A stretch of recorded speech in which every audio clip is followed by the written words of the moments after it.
Hello, my name is Carol May Whittick. I support women to bloom into midlife with creativity and spiritual life coaching. This week, I'm filming her inspirations out in the park, in nature. I just couldn't resist sitting outside. So you're going to get bird song. We've got some horses around here as well. So you're going to get it all. But it's beautiful, and I just had to sit outside and bring nature in and sit in this abundance of nature and talk to you about what I want to talk to you this week. And this week's conversation is about manifestation. And the way that I coach is I coach with creativity and spiritual life coaching. And the spiritual aspect of it is to bring my clients back to the understanding and the realization that they are spiritual beings and they are connected to spirit. And within that spiritual aspect of themselves is all the power for them to transform their lives once they realize how powerful they are. So much is spoken about manifestation. It's almost put in a way that could be conceived as maybe a little bit hard or things to do, but the thing is, we are manifesting every single moment of the day. Everything that appears in our life, the way things appear in our life, are as a result of what we are manifesting. That is not to make you feel ashamed or uh, blame you or for you to become a victim of the circumstances. If anything, that gives you the opportunity to move into the victor, because if you're bringing the things in that you don't want, then you can flip it and bring in the things that you do want. The only thing is, it just takes a little bit of work, and it takes us to become very, very self-aware and very conscious of what it is that we're bringing into our reality and what it is that we are creating around us. Everything that we see, the way that we experience life, is as a result of our deep beliefs about ourselves and our deep beliefs about what is possible for us at any age. And more powerfully, when we have more wisdom and more experience in midlife, the things that we can create, the lies and the myths that we can dispel at a drop of a hat, and just by the transforming of our minds. Listen to those birds. Beautiful. And when I have these conversations and I say manifestation is so simple once we get a handle on it and know how to utilize that power for ourselves, it just takes a little bit of unpicking.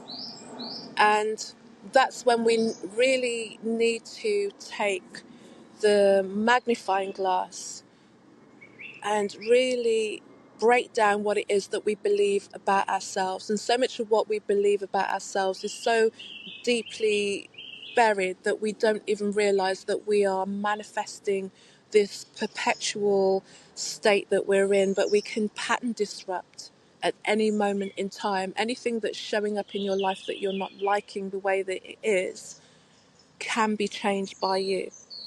But you've got to think of what it is that you believe is possible. When I guide my clients to feel into the part of themselves or expand out into themselves as spirit, and to realize that you have the magic of your own imagination.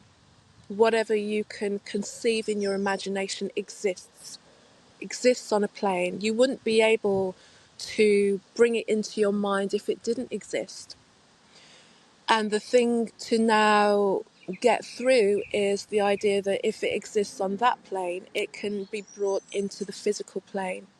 This is something that I became very aware of as a child when I was making music and writing songs, because all of those ideas came from a place that was non-physical. It came from my imagination, and I became more in wonder of the ability that I had to have something come into my mind in the middle of the night sometimes, and then create it so that other people in the world could experience it.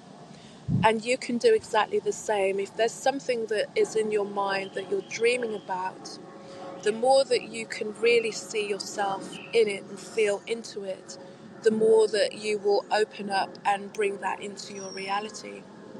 And it's hard because, one, we have to work on whether we believe that we are worthy of having those things for ourselves. And oftentimes the reason we don't experience things is because there are elements of ourselves that are blocking it. The block is not that we've got this block up and we don't want it. The block is our self-worth, our ability to believe that we can receive and it should be ours, is what we're holding up against, and the reason that we can't have these things.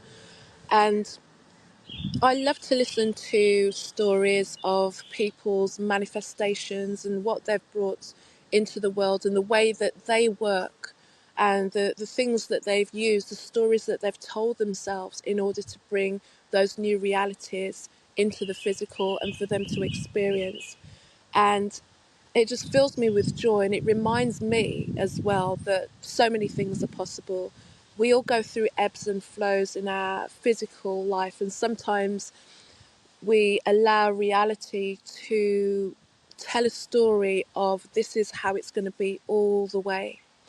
And there's a fine line between trying to manifest yourself out of a situation or bypass a situation where it's necessary to take pause and feel and appreciate and learn from what it is that you're being shown. But then there comes a point where there's time to change the reality, create something new, shift the story into something that's a little bit more conducive and in line with what it is that you prefer to experience. And that can be done for anything in your life.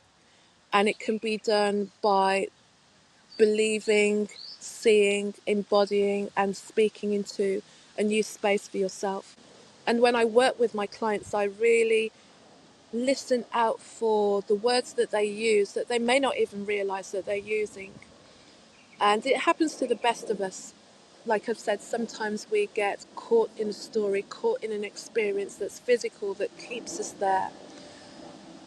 And sometimes when we're transforming from one version of ourselves to another, there's a part of us that holds on for a little bit longer, that old self that we've identified with, that we're not yet ready to let go, not because we don't want to move into something else, but that limbo period, that part where we're not really sure of what we're going into and we're still waiting in time to see the newness and the new reality that we're creating for ourselves. And it's important sometimes to feel our emotions, because our emotions can tell us so much. But when it's time to move on, when it's time to create something new, when it's time to manifest or manifest to our benefit, then that's a beautiful thing. And that's when we get to be reminded of how magical this world is. And just as nature is blooming, and I'm enjoying sitting here and just feeling into the energy and the abundance of all of this nature, I invite you to consider, how do you want to bloom as a midlife woman? What are you looking for to experience? What more of yourself do you want to feel into? Are you ready to experience the expansiveness of yourself as a spiritual being and seeing yourself from that vantage point, being excited in what you can create for yourself? If this speaks to you, if you feel that there is more that you can be outside of the physical, if you want to even experience just a taste of what it is that you can do and see yourself anew and know that you have the power to create and recreate and expand and be more, find the link below this recording, whether you're listening to it or watching it, and let's have a quick conversation. Tell me what it is that you want for yourself, and let me see if we can work together and allow you to bloom into midlife the way that you want to bloom into midlife.